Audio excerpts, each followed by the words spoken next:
Hello and welcome. So, good morning, good afternoon, and good evening to all our audiences, and a very warm welcome to you, Brian.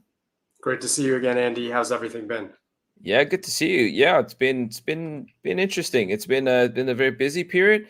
So today is Thursday, the 20th of April, and it is pretty close to the second Thursday of the month, and we're back again.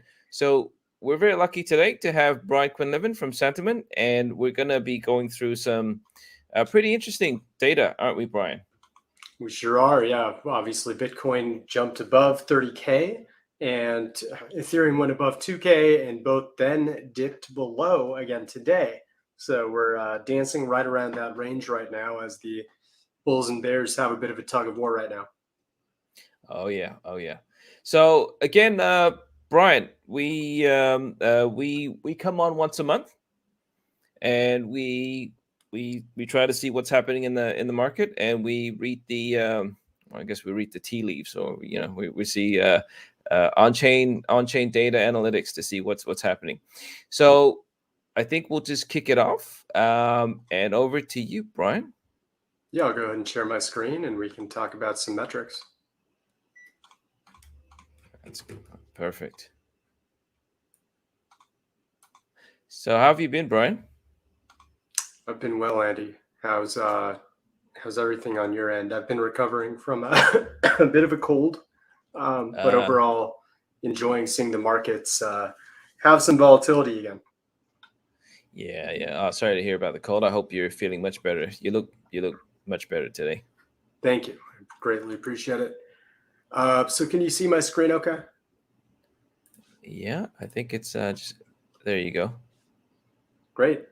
So here's what the past 30 days look like. If I sort by largest to smallest market cap assets, we can see that Bitcoin is still up 4% over the past 30 days, Ethereum up 11%.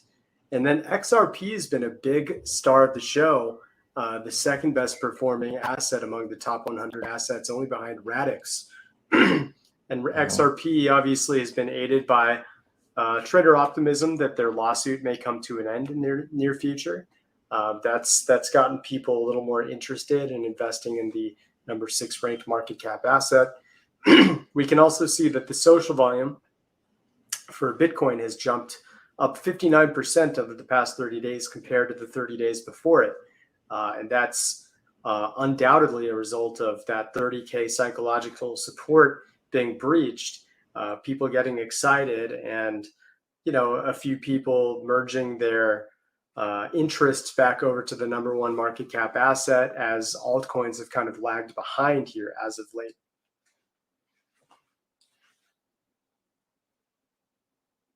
So we see that Avalanche and Litecoin have been doing all right as well. Cardano and Dogecoin. If you remember, toward the beginning of the month, Mr. Musk changed the Twitter icon to a Doge logo. So that got some newbies interested in Dogecoin who hadn't previously been too interested or even had known about Dogecoin. So, Elon Musk did exactly what he intended to do, I'm sure, and pumped Dogecoin temporarily. And that gave it a nice little boost. But yeah, I mean, the story is really the social volume moving over to Bitcoin. And, Ethereum has been about even. Cardano getting a lot more discussion, as has XRP. But you'll notice overall, if we go over here, this is the overall amount of discussion related to crypto over the past month. And we can see that it has been declining a little bit as of late, really since pretty gradually over the past 30 days, outside of this one little outlier here, as prices erupted about 10 days ago and breached 30K. It's just kind of been a gradual decline in discussion. So even with that temporary excitement, the overall interested parties that are talking about crypto right now are fairly limited. And we can see that on Telegram, fairly normal, Reddit, fairly normal. Twitter, definitely seeing a decline there, as we're seeing with Reddit. And 4chan is actually holding suit. So 4chan there tends to be a lot more polarization. People are either very bullish or very bearish. We've only had 4chan data for a little over a month, so it's relatively new to us, but we've learned that it's a pretty fascinating social platform to get some extra social analysis out of things. And then over here, you can see the trending words. I'll actually put it up on the big screen here. So these are the topics that are seeing the most discussion relative to their normal discussion rates. So if they have a big percentage increase, they show up on this top 10 hourly trend list. And you can see Pepe, this is the meme frog, that's #1 right now. Gensler obviously has been talking a lot about crypto and whether they're securities or not. Gary Gensler, the SEC. So a lot of political stuff. Donald Trump here you can see as well. And then some other various asset-related discussions. So it's a nice mixed bag right now. And these top 10 words amount to about 5.5% of the total discussion on crypto platforms right now, which is pretty high for a top 10. Yeah, that's interesting to see Gensler there at #2 because I think it was all over Twitter yesterday and other social media platforms on how he was, I guess, grilled by Congress, right? He appeared before Congress, and those were some pretty interesting conversations, shall I say? Yeah. Oh yeah. Yeah, it's definitely stirred the pot a bit, and that's undoubtedly had some effect on the polarization of prices right now. Oh yeah. Now, besides that, as we always do on our monthly call, I think it's a good idea to visit what's going on with the whales. And you can notice there's a couple extra lines here. I've added True USD and USDP Paxos, and they've both been declining in whale wallets pretty rapidly. You can see how Paxos had this huge ascension about 5 weeks ago and then has pretty much given it all back. So whatever was going on, I think probably related to a lot of people dumping DAI for Paxos for the time being, and they were dumping USDC here. So Paxos benefited from that. But as the trust has come back to those two assets, USDP kind of went right back to where it started. Tether continues its climb up, and this is the most important stablecoin line for obvious reasons. It's the largest market cap stablecoin out there. So when whales are doing this with their buying power, it's generally a good sign. So I like to see that. Bitcoin, as far as what these sharks and whales, and holding anywhere between 10 to 10,000 BTC, very wide range. They hold about 2/3 of the supply at this moment, 66.64%. Not quite moving in the direction we want still. It was up at 68.23% 6 months ago. So it has dropped about 1.5% or so. I did like to see that this uptick happened here from the 10th to the 17th before dropping back again yesterday. We'll see what it looks like at the end of today on Santiment.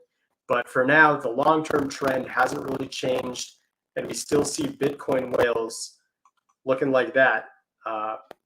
And you'd like it to look the other way around. So whale-wise, not a lot to be too excited about. If we look at the social dominance, though, related to Bitcoin, look at how the narrative just really shifted, even going back here to March 11th, when it was actually dropping above 20K one last time before it absolutely took off.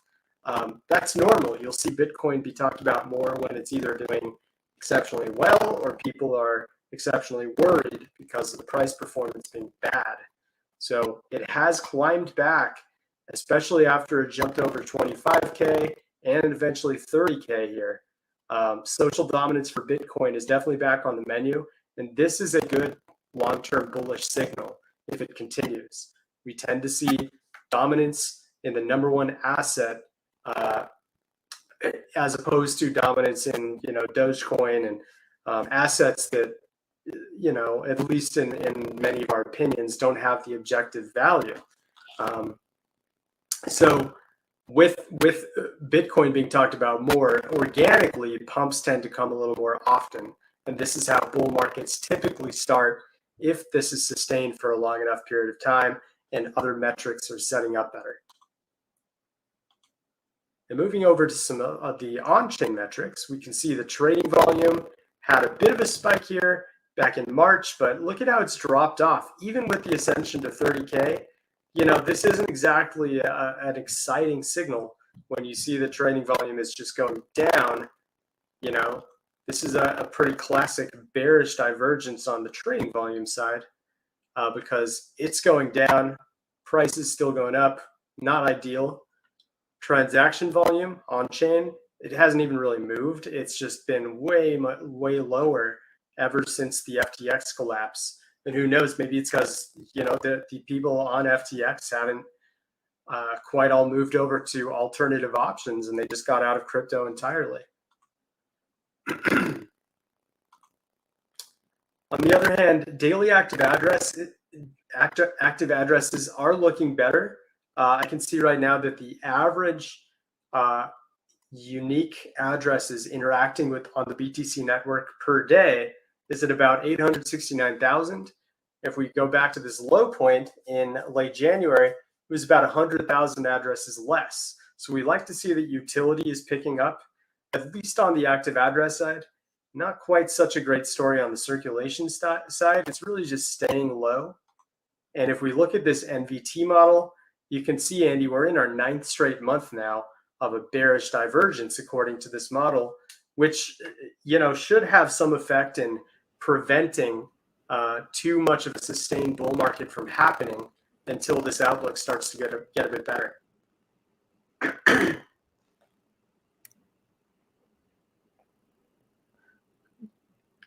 Oh, interesting. I guess, Brian, maybe we'll pause a little while and have a little chat about. So does this 30K and obviously this is not financial advice, but I guess potentially the data may be pointing to perhaps that the 30K may not be sustainable. Yeah, I think we are seeing a few bearish divergences right now, which, so far it's come to fruition because we did fall back below 30K fairly quickly after it kind of ran out of fumes in the high 30Ks a few days ago. So, short-term wise, we need things to look a bit better. Long-term wise, we still have the halving almost exactly 1 year from now. So that's good to see. It's 74% there. MVRV is also a little inflated, which isn't the best sign. We'd prefer to see these two lines below the zero axis, not above, because this shows that average trading returns on the BTC network are positive right now. When you take all of the returns over the past 30 days or the past 365 days, they're both well in profit now.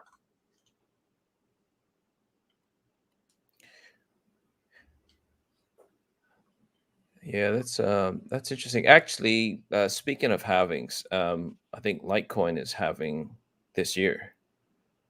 And Are they? yeah, I think that's in August. Mm-hmm. Could we perhaps take a look at some metrics for Litecoin?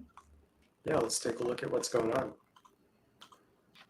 Just curious, see what's happening.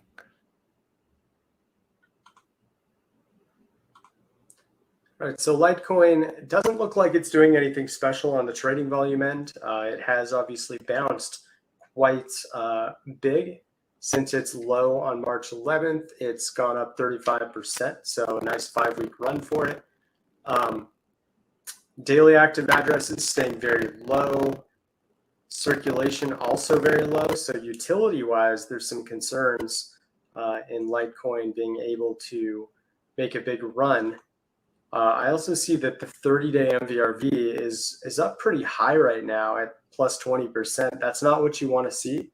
So short-term wise, we may see a bit of a correction considering the 35% run that it's been on, despite the lack of utility on chain.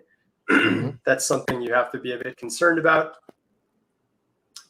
Whale transactions staying pretty low. I found it interesting. I noticed this a couple months ago, but $1 million plus transactions were going nuts for a little while, and I haven't found a reason for it yet. Litecoin tends to be one of the more anonymous blockchains out there where you don't really hear too much discussion about it, but you see these weird anomalies pop up from time to time. So right now, we had a couple big spikes, and then they just kind of normalized and went back down to normal. So interesting, but not much we can really analyze about that. Okay.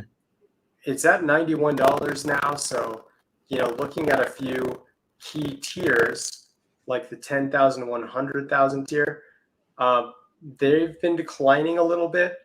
100,000 to 1 million have been declining, and 1 million to 10 million Litecoin addresses have also been declining. So the whales here don't seem to be showing a lot of accumulation signs. We could, of course, go down to the sharks, and they definitely are. But I put more weight on this blue, red, and yellow line, and they aren't looking too good. Nothing special on the ratio of transaction volume and profit to loss. Dormant coins are not really moving. Network realized profit loss, nothing special there. We are seeing a pretty big uptick in social dominance. Do you happen to know any reason why there'd be an increased discussion over the past month? Is it just related to the anticipation of the halving? I mean, I'm just taking a wild guess here. I'm thinking potentially. I think the halving is happening in August, and I think the last halving, Litecoin peaked in May. 4 years ago. So I think potentially that could be what's happening. Mm-hmm. That could make sense, yeah. But it is interesting to see that an OG asset like LTC is starting to see this big bump in interest, and that's also pushed its weighted sentiment into positive territory, which is another concerning sign. You'd prefer to see people having FUD toward an asset. That tends to be when bottoms hit. And then development activity, it doesn't really tend to have much going on the network at any given time. I also wanted to look at Ethereum really quick. We put out an article today. Cool.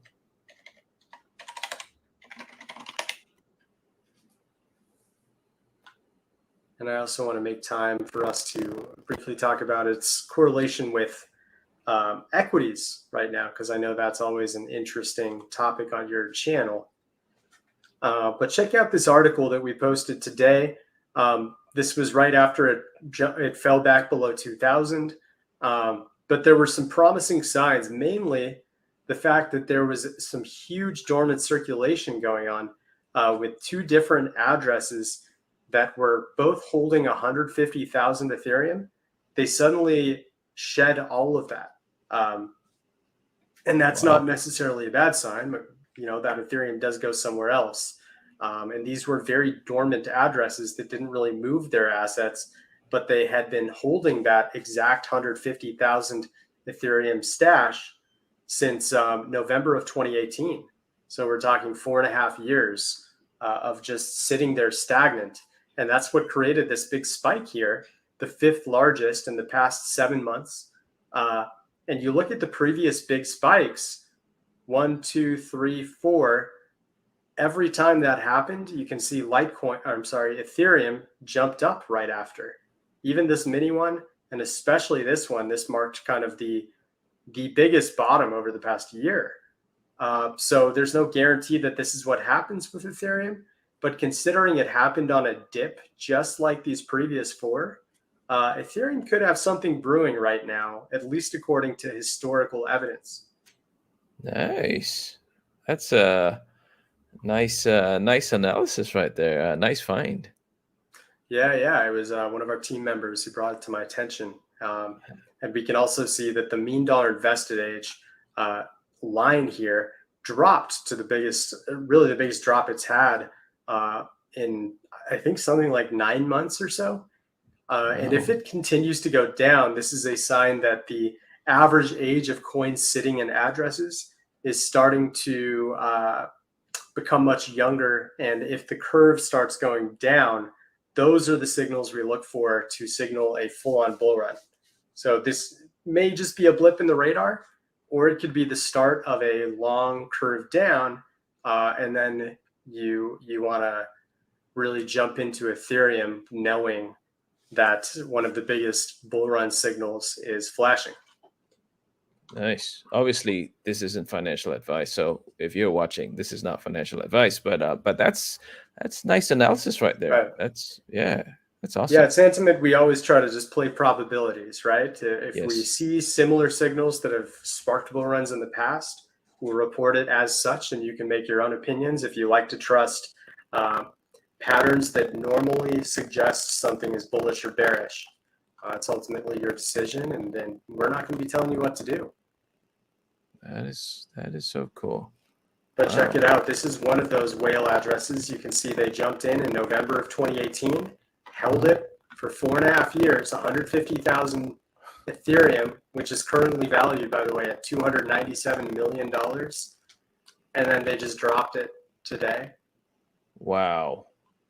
Same one here. This is a different address, exact same pattern. So probably owned by the same person or group of people. And they decided today was the day to let it go. Interesting. So it's hard to really take much of a sample size when they've really made only 2 transactions each, one to put all of the Ethereum in and one to take it all out.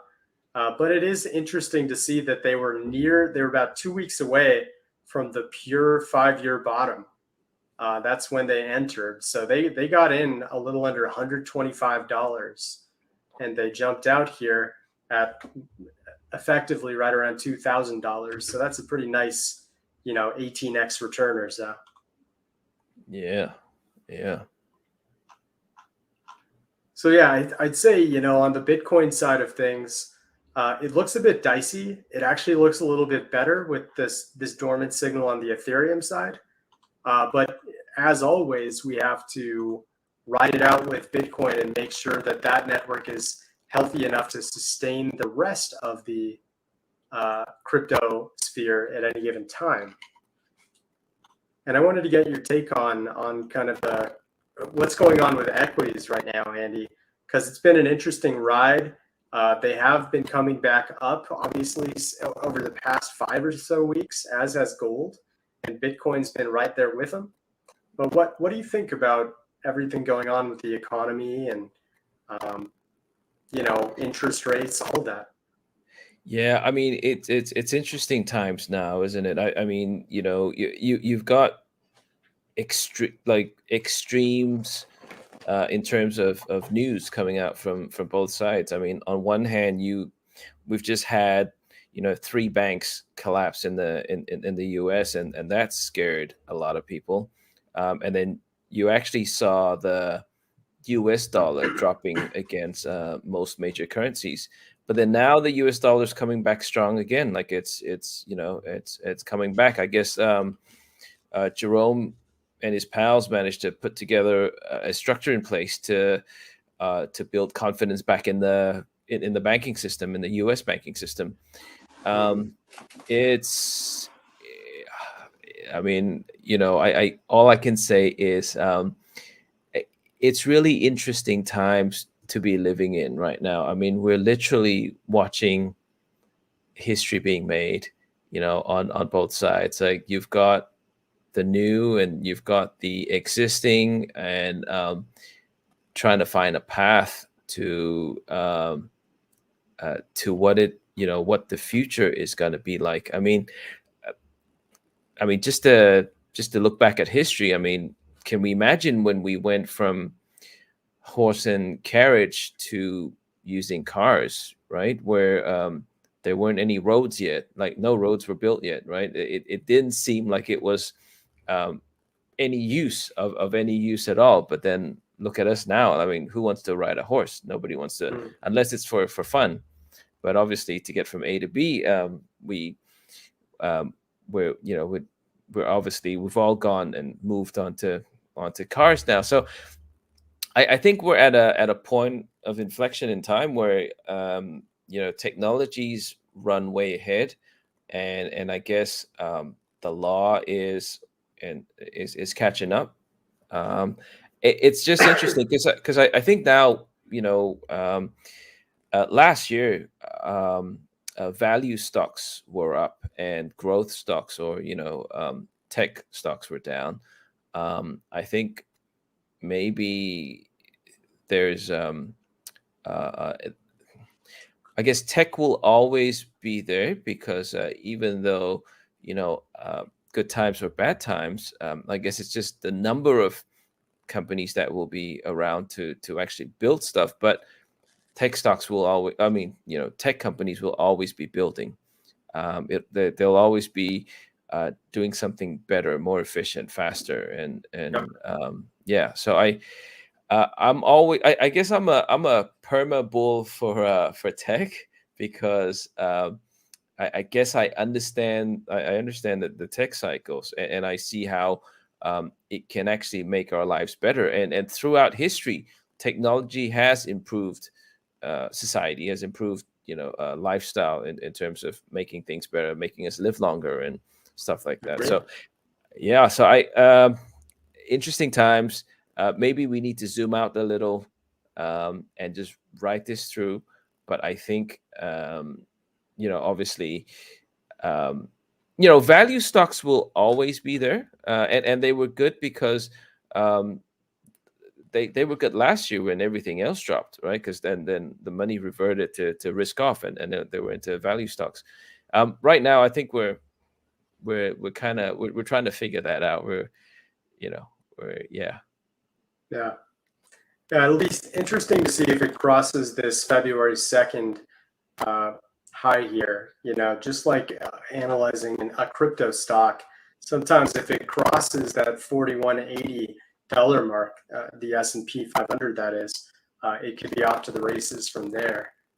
So it'll be, if we start to correct just below 41.80 here at about 41.54 where it is now, that means that we might have gotten a little bit too excited about this recent rally. If it crosses, I like the sign of bulls becoming more bullish and really pumping up those markets higher. But as you said, tech is always building and innovating and making life easier for people. And the population is certainly still getting higher every single day around the world. And that means more demand for products and higher GDPs all around. So I'm with you. Yeah. So I think time's almost up. Yeah, it looks like about a half hour here, right on the nose. So yeah. Hey, it was great to see you, Brian, and thanks so much for sharing. Any last words that you'd like to share with the audience? No, I don't think so. It's nothing new for us to tell you that this is an interesting time. It seemingly always is in crypto, but at least for now, we have a lot of SEC discussion, which is good, honestly, in my opinion. I think it is bringing crypto back onto the map for a lot of people who hadn't been thinking about it for a few years. So with that in mind, any news is good news as far as bringing crypto to the mainstream. Yeah, definitely. I agree. And for those of you out there, I mean, if you're new to crypto, if you're considering crypto, or even if you still think that crypto is a scam or it's a Ponzi scheme, I would encourage you to do more research and find out more information about it and go deeper into the subject to understand it. Then that'll give you greater insights, and you may then decide, hey, maybe this crypto thing isn't so bad. Again, not financial advice, but here at EquitiesTracker as well as at Santiment, and that's why we work so well together. We're both very data-driven organizations, right? So we look towards the data to help us make our decisions on investments, really. And so we're just happy to be here to share with you. And if you'd like to know more about Santiment, or if you'd like to know more about EquitiesTracker, do check us out on our websites. And Brian, did you want to share about Santiment's? It's if you sign up, there's a promo code where it's flashing on the screen right now. EquitiesTracker 25% off. Just head over to app.santiment.net/pricing. add that slash pricing at the end, and you'll be taken straight to the page where you can get a 1-week trial right away. And then once the trial's over, assuming you liked what you saw, and I promise you will, we've got the most comprehensive data on any crypto data platform in the world, then you can get 25% off using this code. And people like myself and the rest of our team are really dedicated and talk to our community on a daily basis on Discord. So we welcome one and all here from Andy's great community. Yes, definitely. And I use Santiment every day. Even if I don't make trades for the day, I just want to know what's happening. I have a quick glance just to see what's going on and see if there's anything out of the ordinary that grabs my attention. And obviously, Brian puts out a lot of great stuff, so I track what Brian's putting out as well. Yeah, I do my best. I appreciate the kind words. Yeah. So, all right. Thank you, guys. Thank you for tuning in. I hope you gained some insights from this, and then I wishing everyone a great day ahead, or a nice evening, or enjoy the rest of the day, and have a nice evening to you, Brian. You betcha. Right back at you, Andy. And looking forward to catching up next month to see just how well our slightly bearish metrics are predicting the future. Yeah, we're definitely looking forward to that, as well as let's see what happens with Ethereum. You betcha. All right. Well, have a great one. Thanks for joining us. Thanks, guys. Talk soon. Bye-bye.